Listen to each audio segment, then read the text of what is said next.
Rapaz, a pergunta que fica no ar é sempre a mesma, né? A propaganda é a alma do negócio? Ainda é a alma do negócio? Vou perguntar para um cara que é advogado, pelo menos se formou em direito, né? Nunca exerceu, mas gosta muito do direito. É empresário, empresário bem-sucedido, é músico e hoje é um palestrante show. Né? As palestras deles dizem que são alguma coisa assim inesquecível. E são hiper concorridas. Ele viaja o Brasil de fora a fora, falando sobre música, falando sobre composição, falando sobre publicidade principalmente. E falando das coisas que ele conhece. Afinal de contas, ele é premiadíssimo. Já ganhou 3 vezes em Cannes. É mole? Ganhou outras 2 vezes em Nova York e outros prêmios mais menores, que a gente nem chama de menores, mas são prêmios realmente gabaritados. Conhecido como um dos palestrantes mais inovadores do Brasil, criador de uma assinatura musical que você que está em casa conhece, todo mundo conhece quando fala iFood, pois foi ele que criou. Estou conversando com Álvaro Fernando, prazer de receber aqui, Álvaro. Satisfação em tê-lo Fala, conosco. Zé. Você tá Que bom? alegria, uma honra falar com você, com nossos ouvintes, uma alegria sempre. Que bom, nós também ficamos muito agradável te receber aqui. Vou fazer uma pergunta, começar do final. Depois de toda essa formação que eu falei, você é empresário inclusive, o que, que te levou a escolher a publicidade como seu ramo de trabalho? Você sabe que é daquelas coisas que acontecem que é o atalho que se torna o caminho principal, sabe?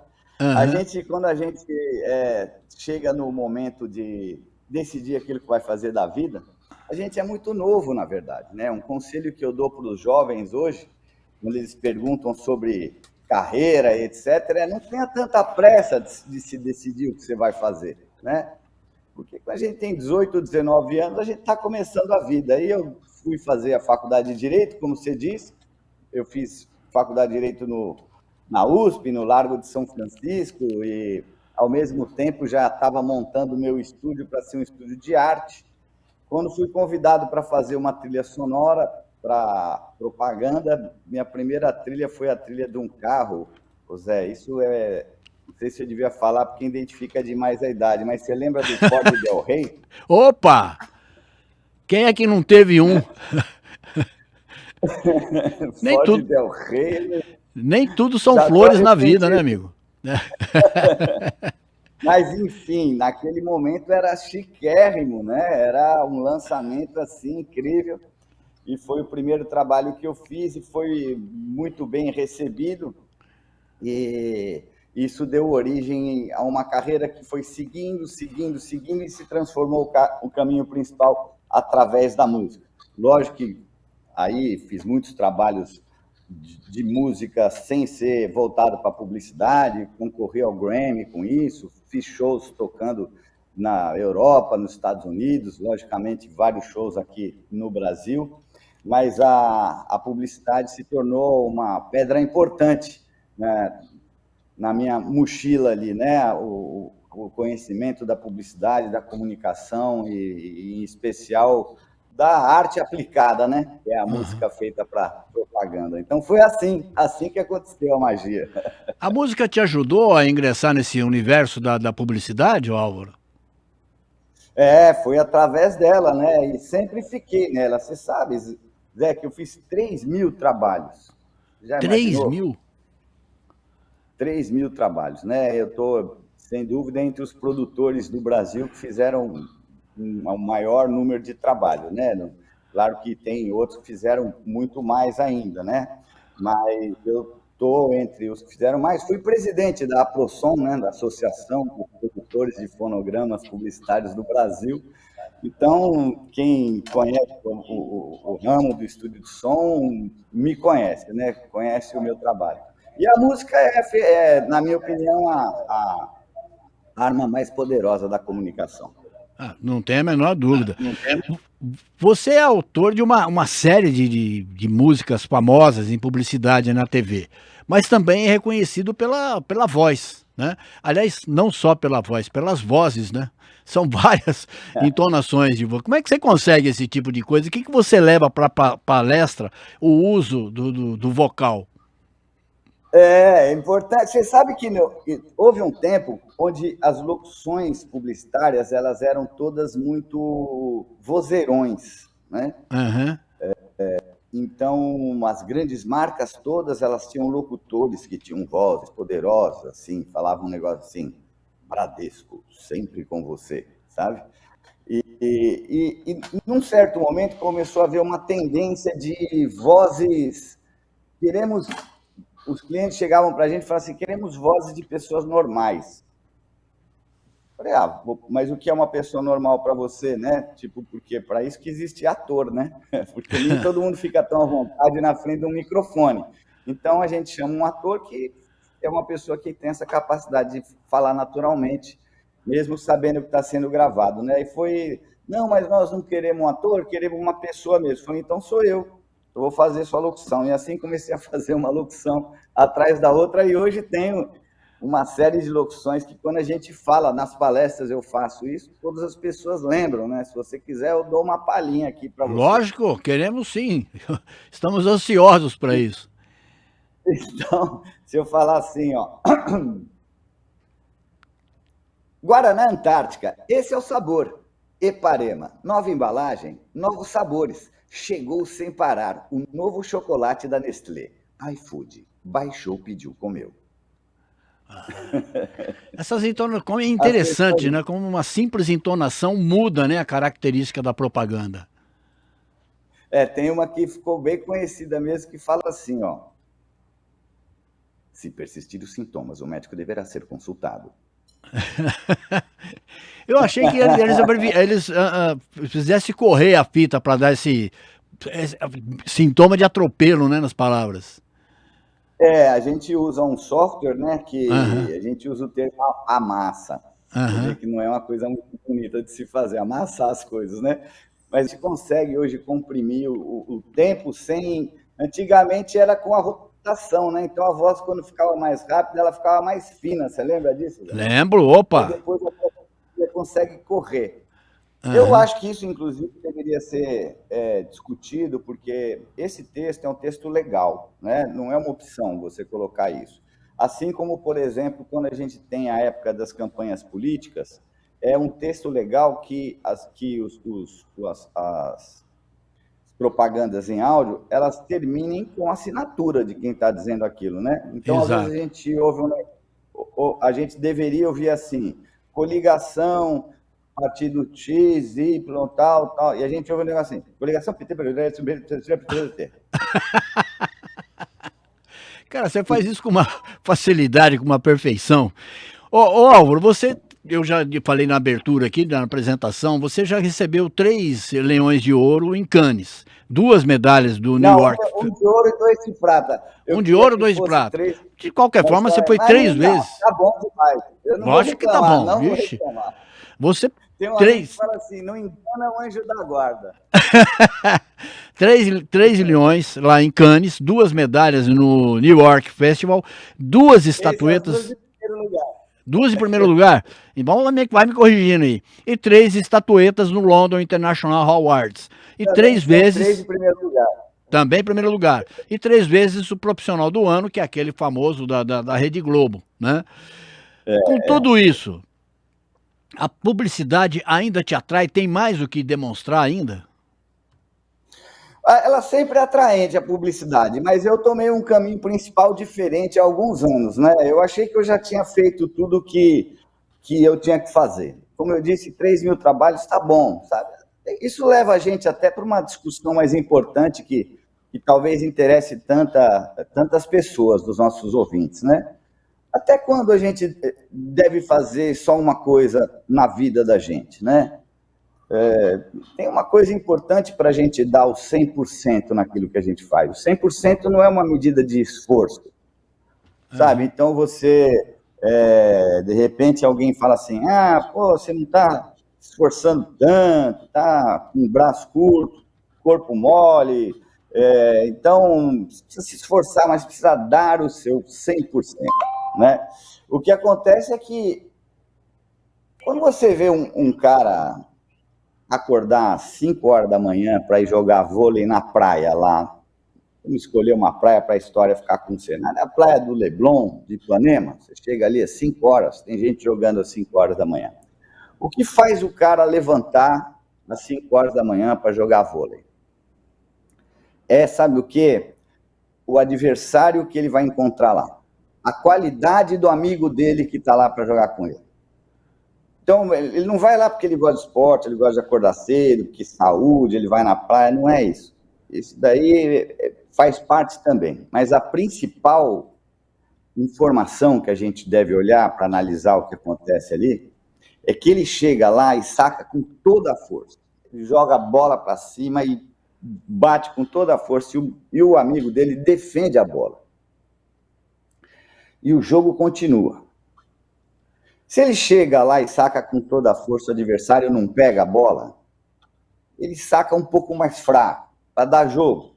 Mas se mesmo assim o adversário, que é mais iniciante, não conseguir pegar, ele finalmente vai dar um saque bem fraquinho, para que as pessoas consigam pegar.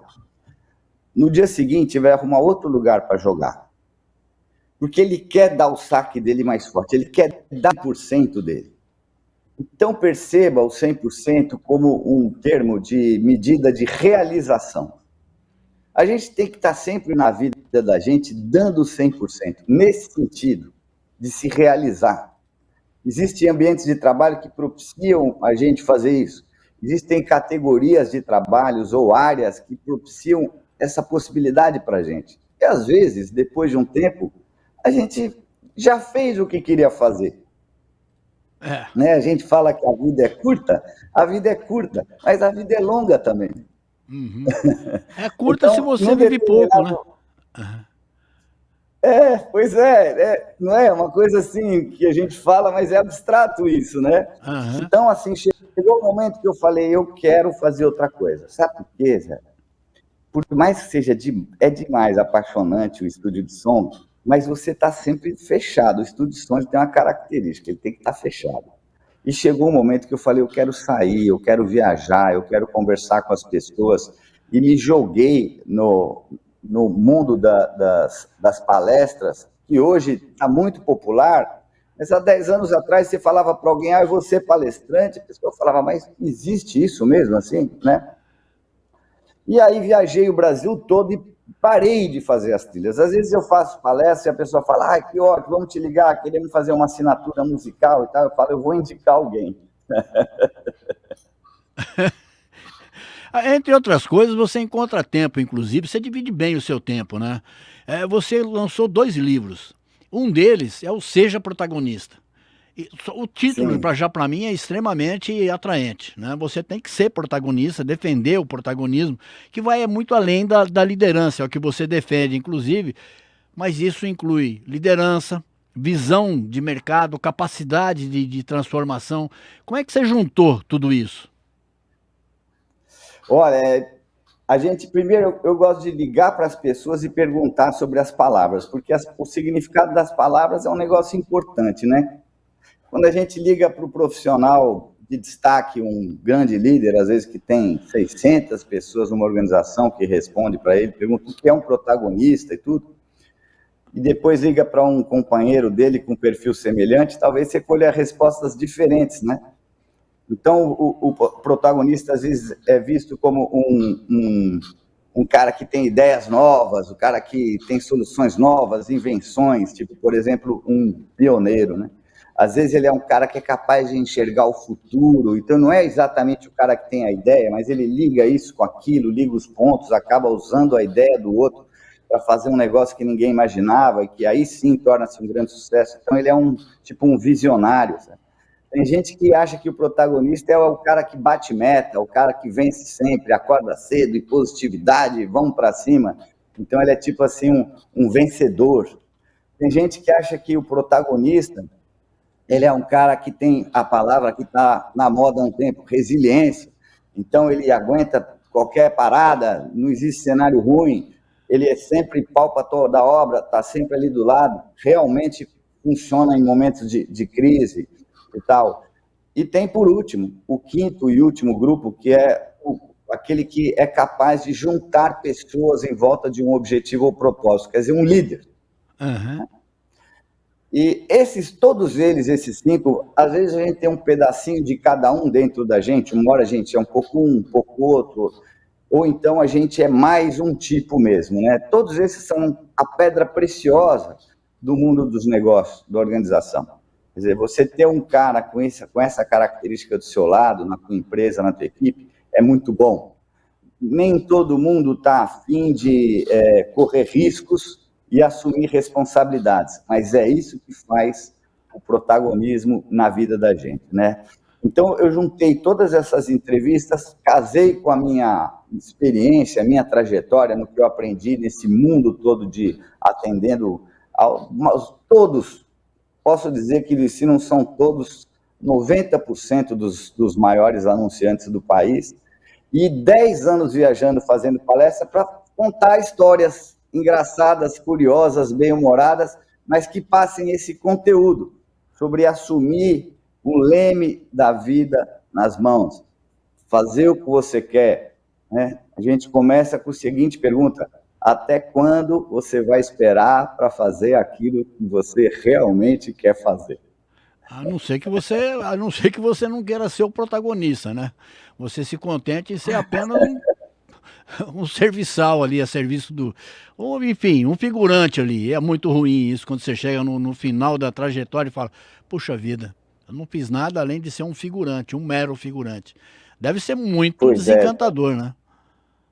Você acha que isso tem acontecido muito, assim, olhando a nossa volta, assim, tem muita gente se questionando, vida, tem uma música que fala, vida é minha vida, olha o que é que eu fiz.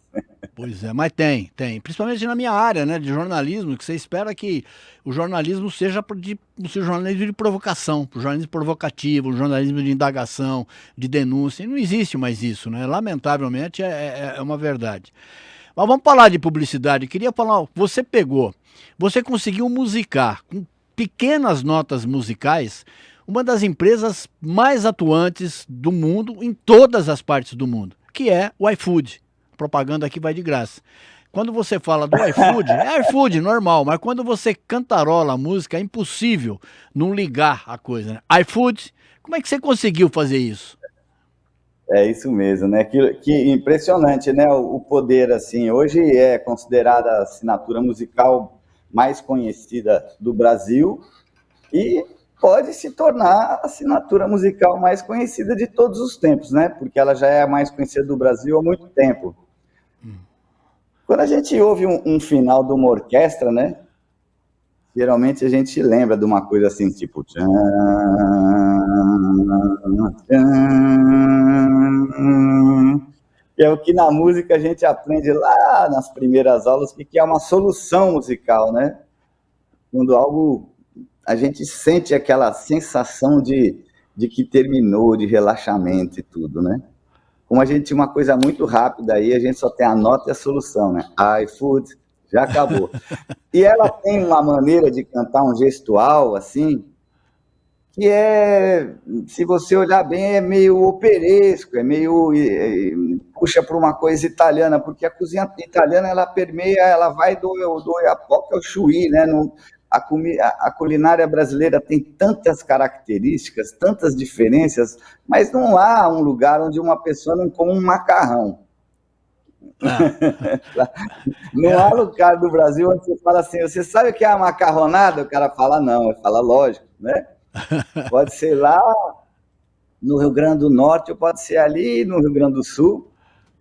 Então ela tem essa pegada italianística, assim, uma coisa meio italiana, assim, que busca essa... E aí ficou uma coisa muito simpática. Quando você estava no processo de criação, você tinha ideia que seria que era já uma ideia premiável ou não? Aliás, só complementando a pergunta. Ter uma boa ideia é bom, mas ter uma ideia premiável é outra. O que separa a boa ideia da ideia premiável? São coisas mesmo diferentes, porque são públicos diferentes, né? Os festivais de propaganda, Cannes, Londres, Nova York, todos os grandes festivais no Brasil também, eles estão em busca de soluções criativas, né? E o mercado, de uma forma geral, está em busca de criatividade, mas ela está em busca de resultado antes de qualquer coisa, né? Então não é tão... não é exatamente igual. Então, às vezes, a gente tem até propagandas que fazem grande sucesso no mundo dos prêmios, mas não são tão efetivas no mundo dos resultados do negócio e vice-versa, né? Mas, olha, a gente não sabe. Quando eu fiz essa assinatura para o iFood, nem o iFood era tão conhecido, né? Aham. Mas a gente, isso mais uma vez dá um gancho para um negócio que não tem a ver só com publicidade, mas tem a ver com uma coisa importante da vida da gente, né? Que é quais são os nossos valores? O que interessa de verdade, né? Então, por exemplo, a escritora do Harry Potter, ela apresentou em 12 empresas diferentes a obra dela até que fosse aprovada. E depois se transformou num dos maiores sucessos do mundo. A gente pode dizer que essas 11 empresas que avaliaram o processo, o projeto dela e não se interessaram, talvez não estejam um critério de avaliação muito bom, né? Aonde mais a gente faz isso? Será que isso acontece só no mercado editorial inglês? Acho que não, né? Isso acontece em muitos lugares. Uhum. Então, a gente está passando por um momento, e acho que uma característica de outros tempos, né? Porque a gente às vezes avalia o nosso momento é isso, o nosso momento é aquilo, mas depois a gente vai ler Sócrates e ele já falava sobre isso. Né? Depois a gente vai ler Rousseau, vai ler os grandes pensadores, né? E eles falavam sobre isso. Por exemplo, não há nenhum pensador na história da filosofia que não vai dizer que ele está vivendo num momento de grande transformação do mundo. Então, essa é uma sensação que todos nós temos o tempo todo, né? Imagina que a gente tem... Pode falar. Diga, Zé. Não, eu ia te perguntar, você acabou de dizer que, às vezes, o resultado, né, de uma obra premiada, ele é bom para o júri, mas não tem tanto a empatia popular, ele não recebe aquela empatia popular que se esperava dele. Como é que você mensura o sucesso de uma campanha? Público ou imagem de técnicos, a tecnicidade? Depende. Se for uma campanha para fazer doação de agasalho, o sucesso da campanha está em quantos agasalhos você receber. Né? Não tem dúvida. Se o filme é bonito, se a fotografia é boa, etc. O resultado, eu gosto de sempre pensar de ponta cabeça, sabe? Às vezes eu mostrava uma trilha para alguém, a pessoa falava assim, não sei se ficou legal. Eu falava, legal para quem? Mas esse é um processo. Esse é um processo legal para criar campanha ou não?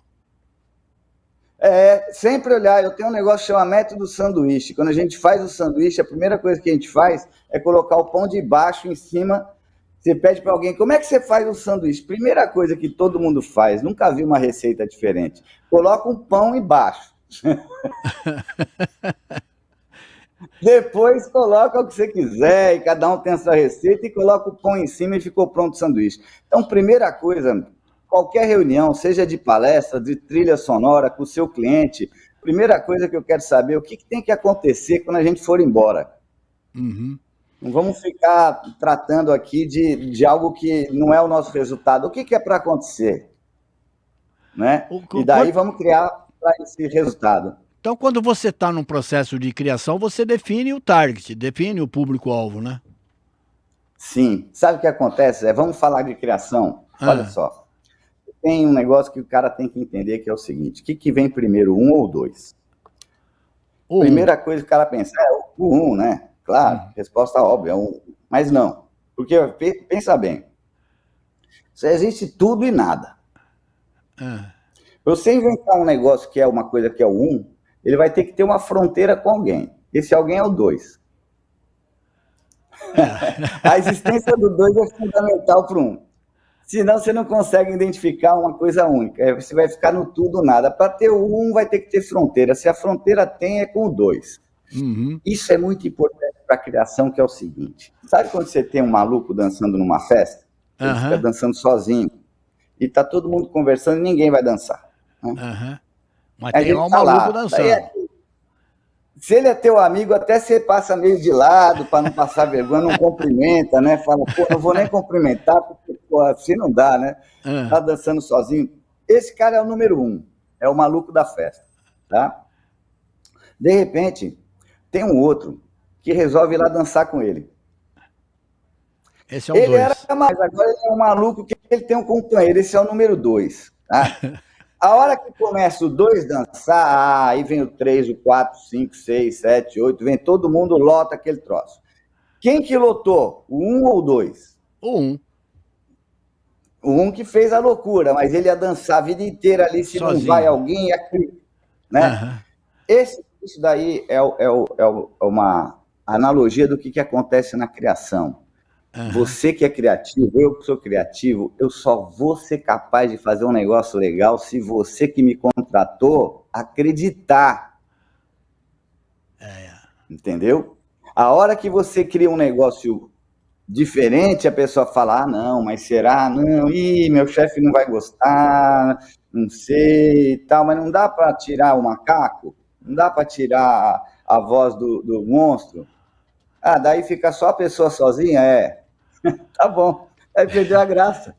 Mas isso acontece quando você tem tempo, tem um prazo, né, um prazo razoável para você entregar o produto.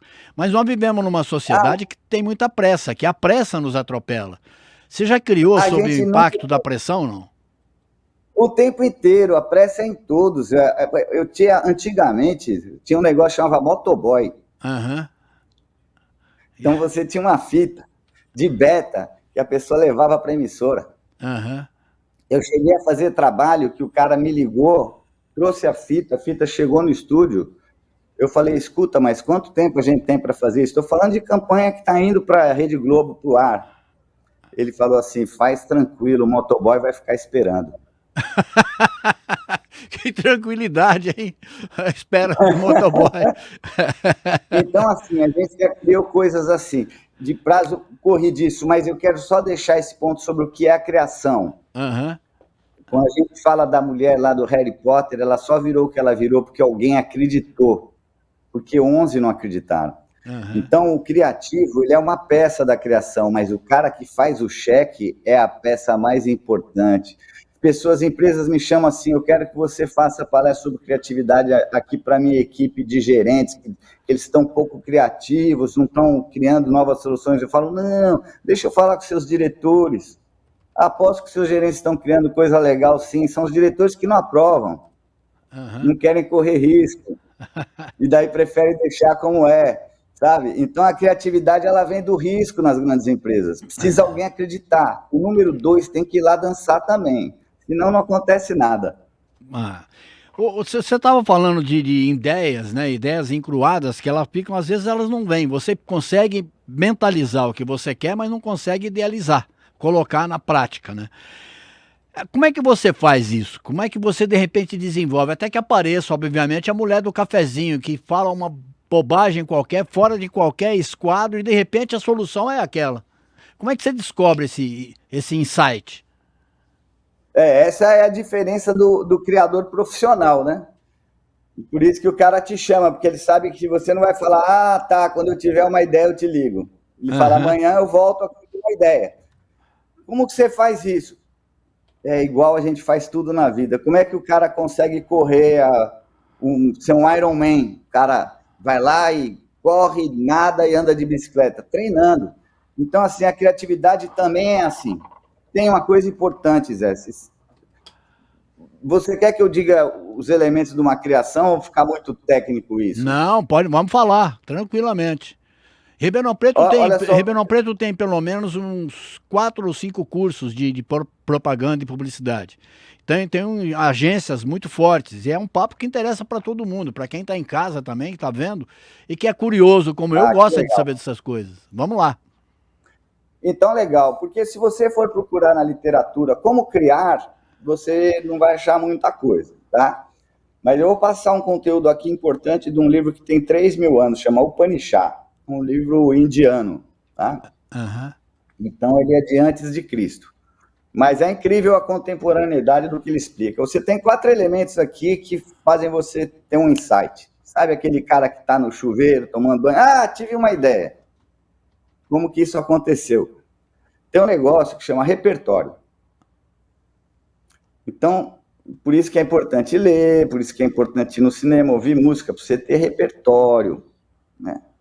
Segunda coisa que é importante é o seguinte, seu intelecto. Você tem um negócio que é o hardware, e tem um negócio que é o software, que é o seu intelecto. Quando você lê, quando você fala, quando você escreve, quando você desenvolve o seu intelecto, você está desenvolvendo sua capacidade de criar, de ligar pontos. Tá? Legal. Daí tem um negócio que chama memória. Você aprende um monte de coisa, cria o seu repertório, mas você se lembra. Né? E por último tem um negócio que é assim, que é a sua essência de ser, a sua percepção de mundo. Alguma coisa que tem a ver assim, com a sua bondade, com a sua capacidade de olhar para o outro. Quando você conecta tudo junto, fala, pum, tive uma ideia. Tá? Então são esses os 4 elementos da criação. Pois é, mas hoje, por exemplo, você praticamente é quase que obrigado a trabalhar, seja qualquer setor, qualquer ramo profissional, a fazer uso do IA, da inteligência artificial. Como é que você lidar com isso, né? Ela entra já no seu processo de criação? Ah, totalmente. A gente teve uma transformação gigante aí, que é o seguinte, toda essa coisa que aconteceu no mundo do desenvolvimento do progresso mudou completamente quando a gente começou a usar um negócio que chama máquina de calcular.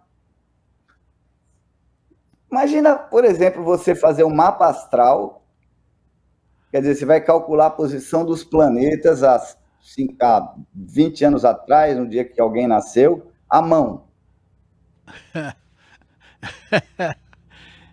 É um certo trabalho, né? Por isso que, quando o cara vem falar para você sobre você, você já está completamente enlouquecido, porque olha o que ele é capaz, olha o nível desse cientista, né?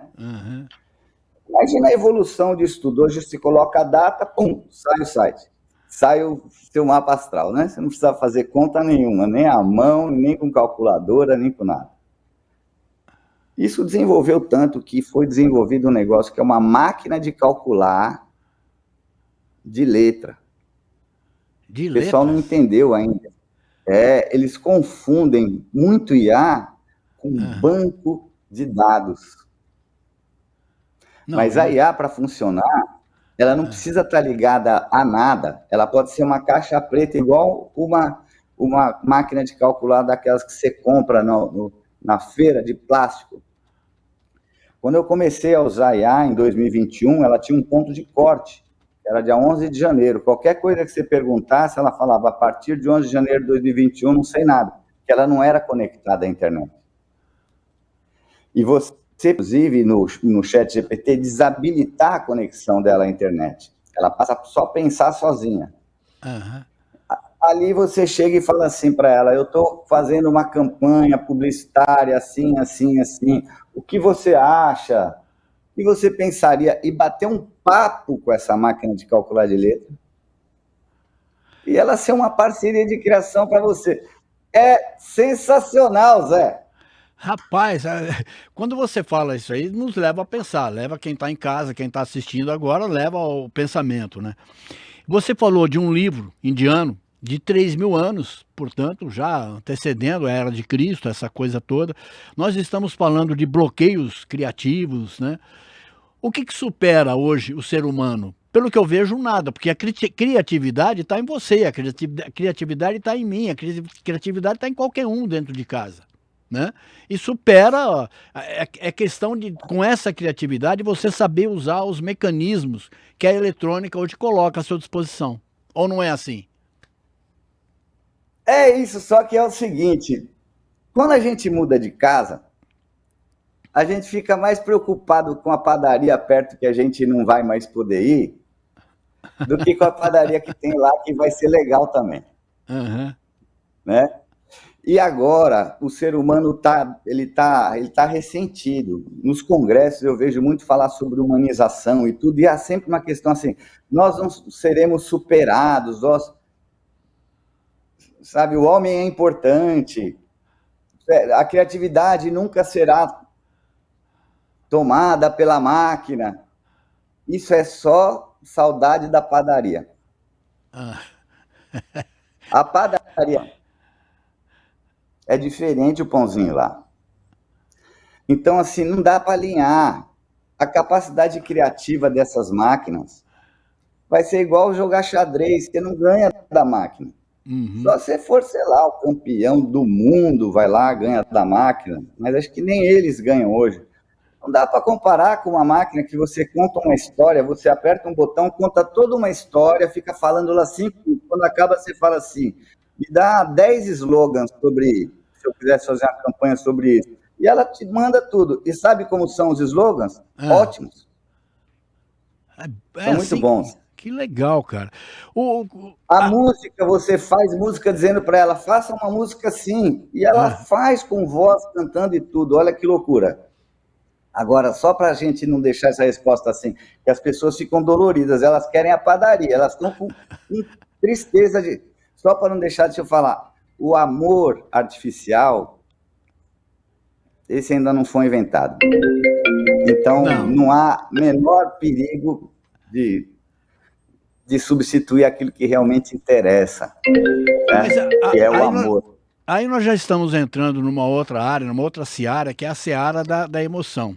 Propaganda, acima de tudo, é comunicação. Comunicação é emoção. Você tem que saber traduzir, né? E propaganda, publicidade, você tem que mostrar o lado emocional das coisas. Lógico, você tem que ser racional. Você vai vender um produto, uma Coca-Cola, você não pode anunciar o Guaraná, né? São produtos distintos. Embora sirvam para a mesma coisa, são produtos distintos. Como é que a gente consegue conectar esse mundo moderno à emoção que você precisa traduzir em palavras, em gestual, em música, numa propaganda? A gente sempre está nesse caminho, Zé. Sabe por quê? A gente aprendeu lá atrás que tem um animal racional e irracional e que nós somos racional e que isso está certo. Tá? Só que a gente, por isso, se confunde a gente pensando que nós somos essencialmente racionais. Nós somos essencialmente emocionais. Então é sempre pela emoção. Sempre pela emoção, não tem essa. Se você pegar, você pergunta para as pessoas assim, se elas assistiram a série Casa de Papel. Você assistiu, Zé? Assisti, uma série espanhola muito bem feita. Torceu pro ladrão? Lógico. Cara, um cara que bola tudo aquilo lá é fantástico, cara. Né? Então, o problema é do Estado que não descobriu ele antes para usar para o Estado. Você coloca dois gaúchos, um que torce pro Grêmio e o outro que torce pro Colorado para assistir um jogo junto. Eles vão assistir o mesmo jogo? Não. São jogos absolutamente distintos. Os dois vão sair por cima de qualquer jeito. Olha, você pega a pior solução de um conflito é a guerra. A pior solução de um conflito é a guerra, né? Não tem pior solução. E a gente só vê isso na história do homem. Por quê? Porque falta razão. A gente age emocionalmente e depois justifica com a lógica e a razão as escolhas que foram feitas. Isso é um ponto importantíssimo do nosso assunto principal do protagonismo, irmão. Só quem entende que decide com o coração consegue usar a razão a favor das suas escolhas. Então, alinhavando isso com a criatividade, criação, mundo de publicidade e tudo, a gente está sempre falando ao coração. E a máquina também sabe fazer isso, Zé. Pô, isso até assusta, né? Daqui a pouco eu vou estar apaixonado por uma máquina. Se eu for correspondido, tudo bem. Né? O duro é você se apaixonar por uma máquina e não ter essa correspondência, né? Você não tem a dúvida de que coisas malucas vão acontecer. Ô, Álvaro, deixa eu te perguntar uma coisa.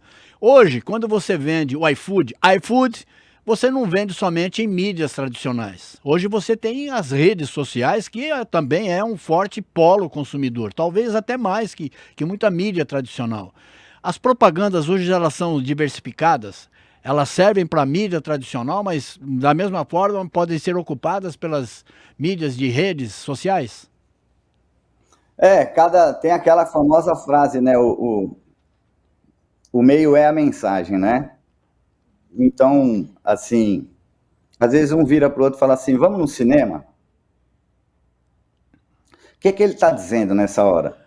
Que o que ele quer é entrar numa sala, sentar numa cadeira, vai ter um telão, né? E vai passar um negócio. Você vê que o que ele quer é o meio, não é a mensagem, porque ele a não companhia, falou, vamos... exato. A companhia, Então, a a gente convivência. tem hora que o cara quer mexer no celular, tem hora que ele quer assistir um programa como esse que nós estamos fazendo. É isso que ele quer, daí nos encontra aqui. E a gente tem que sempre estar criando para cada experiência, né? O que funciona num lugar não funciona no outro. Acho que esse nosso programa não seria ideal para passar num cinema, por exemplo, né? Mas para assistir em casa, gostoso, levar um papo diferente, ter novas ideias, abrir horizontes, sair da mesmice, se desenvolver. Essa é a ideia, né? Um papo mais leve e mais profundo ao mesmo tempo. Então, as mídias estão aí, cada vez mais diversificadas, e não é fácil para as organizações conseguir fazer um papel bonito em todas elas. O que é que funciona e o que é que não funciona nos dias de hoje em anúncios online? Tudo, você pode vender tudo. Essa é uma loucura, né? Entender todo esse universo que não para de se transformar, né? E que a gente tem hoje, infelizmente, uma facilidade muito grande de uma pessoa abrir um vídeo e falar é assim, é assado, faz assim, faz assado. Isso acaba confundindo a gente, né? Porque, e aí, será que eu posso ouvir essa dica dessa pessoa? Será que isso aqui é legal? Então, a internet está virando um campo de grande desconfiança. A gente tem que atuar nela de uma forma muito crítica, né? Senão a gente é capaz de... A gente hoje não sabe nem se a gente vê o vídeo de uma pessoa, se é ela mesmo que está falando. Não é verdade? Pode ser um negócio criado e tudo. Então, assim, esse campo da mídia digital é uma novidade que, sabe, eu tenho uma ideia, assim, de que a gente está na pré-história. A gente ouve sempre as pessoas dizendo que a gente está no futuro, nós somos o futuro. Quando eu saio de casa e vejo um poste assim, cheio de fio na rua, eu falo assim, será que é isso aqui o futuro que a pessoa está se referindo, né? Então eu acho que tem um negócio assim que um dia uma pessoa vai virar para o outro e falar assim, imagina antigamente que tinha vários países, várias línguas. Já pensou que coisa estranha? Imagina viver em 2025.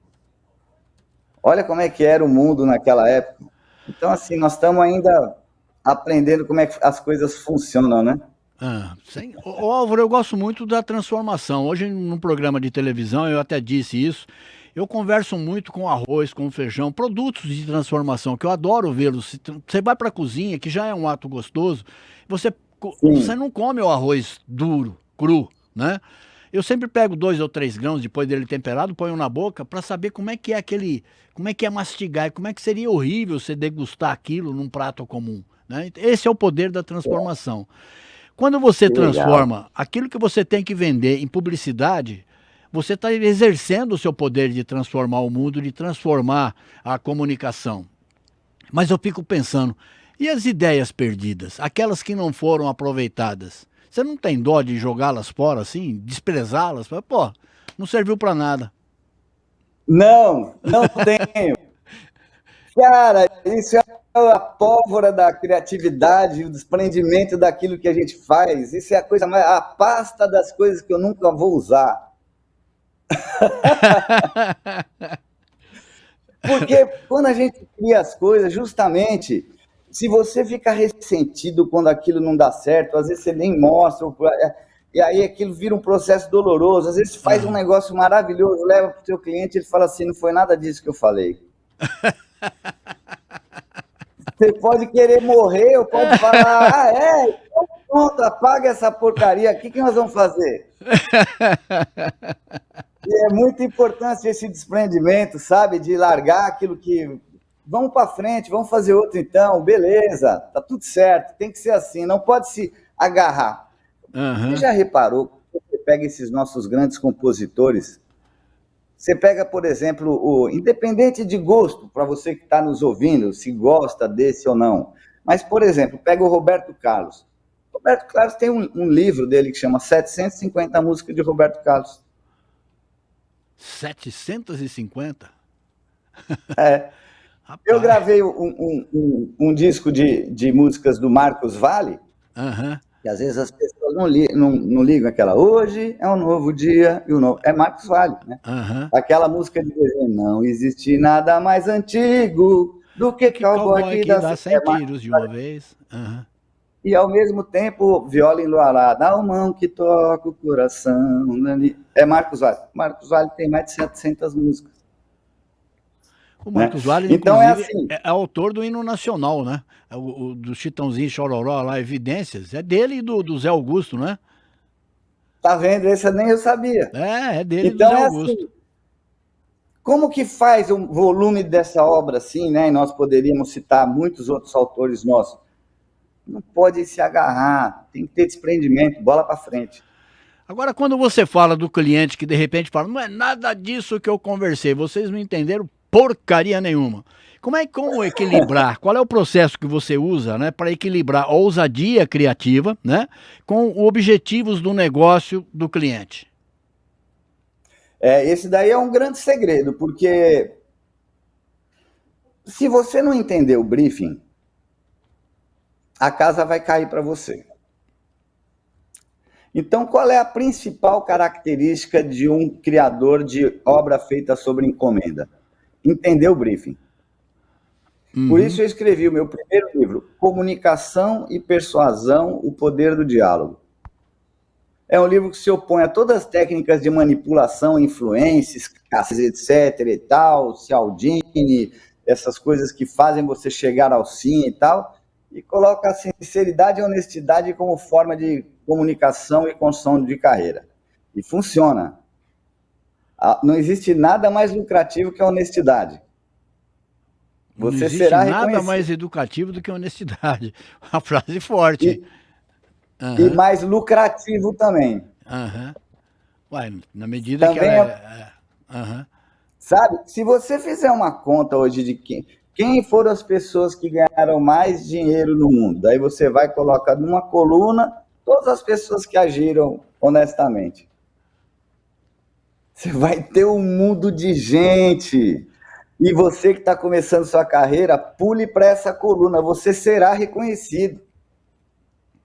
Não vá na outra coluna, porque a outra coluna sai muito na mídia, dá espaço, as pessoas querem ouvir a história, mas, essa coluna aqui é muito melhor. Então, assim, um papo franco com as pessoas, para você começar a aprender e entender o que é o briefing, é muito importante, sabe? Entendimento de briefing é a coisa mais importante. Entenda que as palavras, elas não têm precisão. Se eu virar para você e falar, vou te levar num lugar legal, não quer dizer nada. Quero uma música emocionante, quer dizer nada. É uma festa, tem que estar tocando uma música animada. E música animada não quer dizer nada. Então, aprenda a pedir para as pessoas explicar especificamente o que elas estão falando e conversar sobre os assuntos antes de sair criando alguma coisa. O que faz que eu vou continuar no cliente aqui sem fugir dessa área aí. O que faz uma marca apostar em uma ideia arriscada? Por exemplo, você criou, vou insistir de novo, iFood. Como é que o cliente se conscientizou? Poxa, é isso. É porque ele acredita em você, que é o número 1, e ele é um número bom fera. O número bom fera, ele acredita no número 1 dele. Sabe? Então é isso que faz as grandes marcas darem grandes saltos. Quando eles têm uma parceria onde eles acreditam e confiam nas propostas que estão sendo trazidas pelos criativos. A decisão é quase sempre do cliente. O prêmio Caboré, que é muito conhecido, do grupo Mensagem São Paulo, tem o prêmio cliente. Eu falava, esse é o prêmio mais importante. A propaganda brasileira, a publicidade brasileira, ela é reconhecida internacionalmente pelo bom humor, pelo humor que ela usa, e ela até abusa disso de vez em quando, mas abusa no sentido gostoso da palavra, no sentido de trazer realmente uma referência desse humor, dessa ironia que é viver no Brasil, nessa coisa toda, para um mercado fortíssimo, né? O que as agências brasileiras hoje têm de diferente do cenário internacional? O que a gente tem de diferente mesmo é a brasilidade, né? Isso que é a nossa cultura, isso não tem jeito. O brasileiro tem o jeito dele de ser. A música brasileira, por exemplo, né? A música brasileira ela é respeitada no mundo inteiro. A gente acha que ela é muito mais conhecida do que ela é. Uhum. Sabe, tem gente que fala para mim assim, a Garota de Ipanema é a música mais gravada do mundo. Imagina.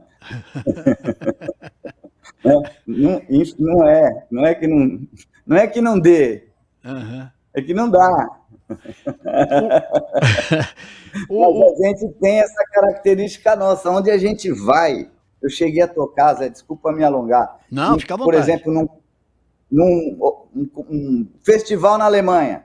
Ah, Então você está assim, 28 bandas num hotel, e daí tá café da manhã, tá todo mundo sentado lá, tá cheio de músicos, vai todo mundo tocar, um lugar cheio de palcos.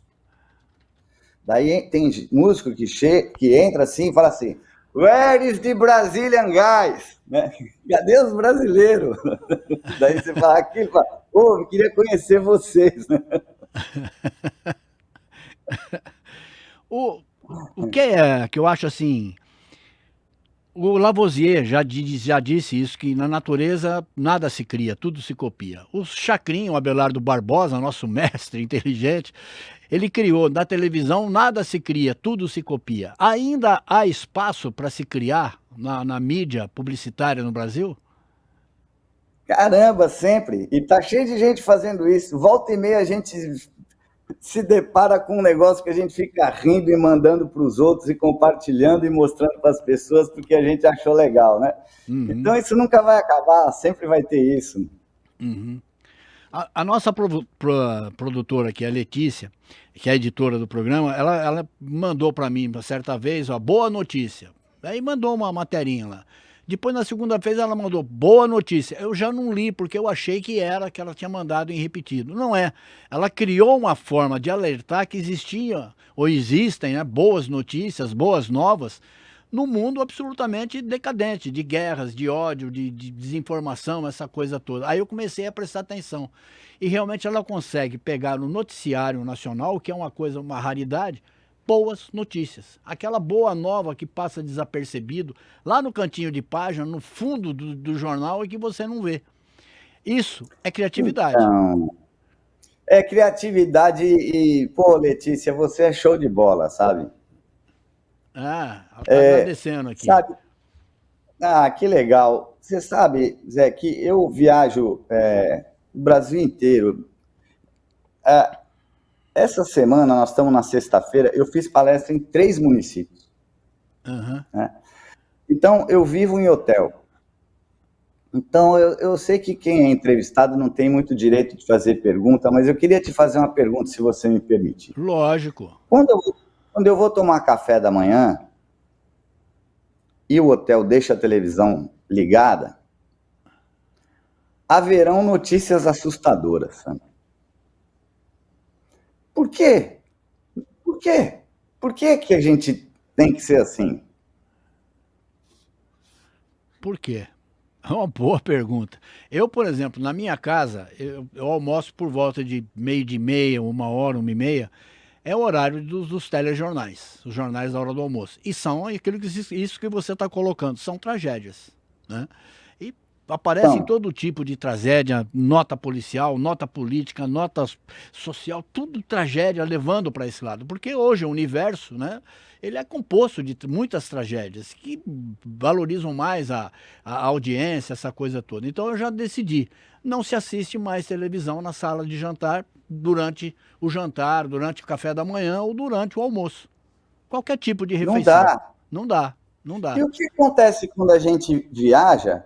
A gente encontra. Quem que a gente encontra viajando? Eu estou falando assim de você, às vezes, sair daqui, fazer uma palestra em São Paulo, por exemplo, fazer uma palestra em Brasília, fazer uma palestra no Ceará, em Fortaleza, e voltar.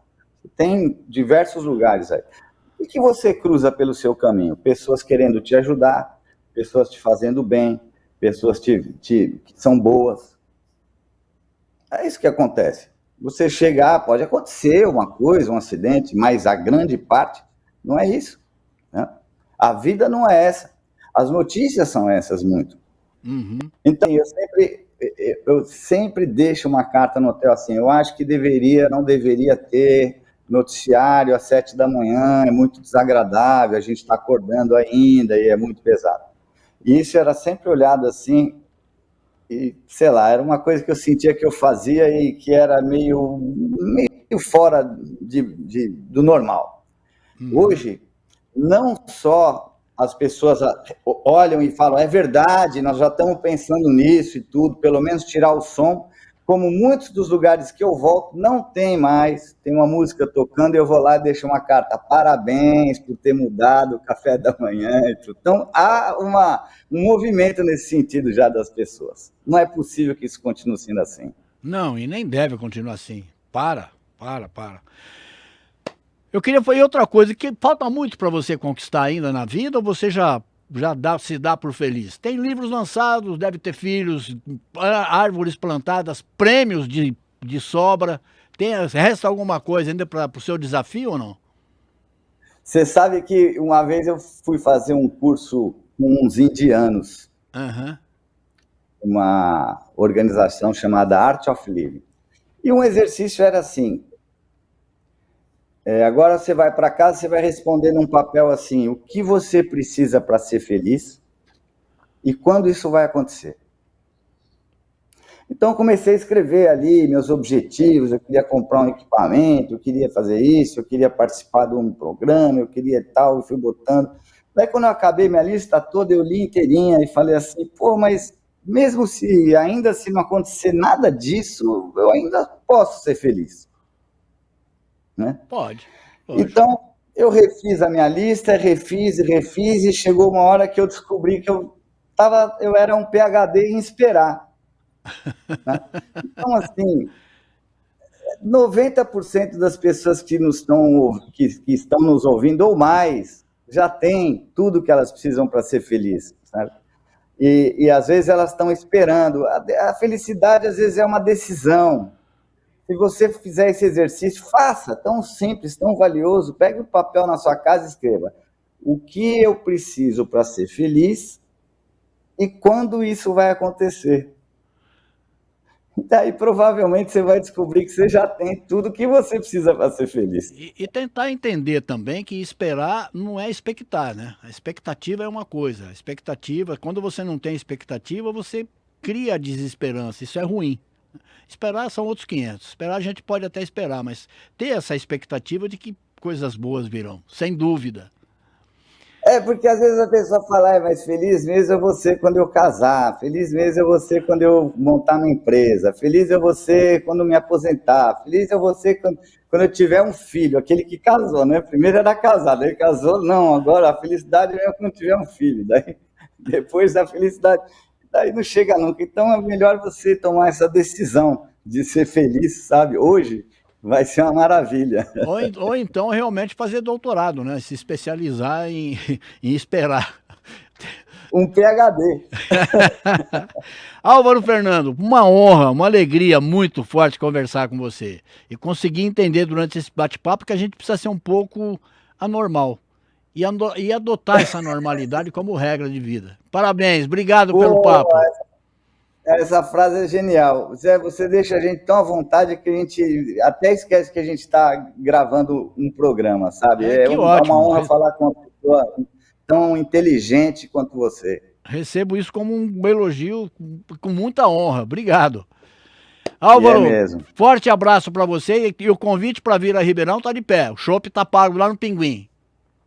Opa, vou cobrar. Tá bom, muito obrigado. Obrigado a você. A Pinetice está te mandando também um forte abraço. Obrigadão. Até mais. Mando outro. Para todo mundo que está nos ouvindo. Até mais. Com certeza. E também um agradecimento especial a você que nos acompanhou até agora, né? Papo delicioso. Na semana que vem a gente volta. Tchau, até lá.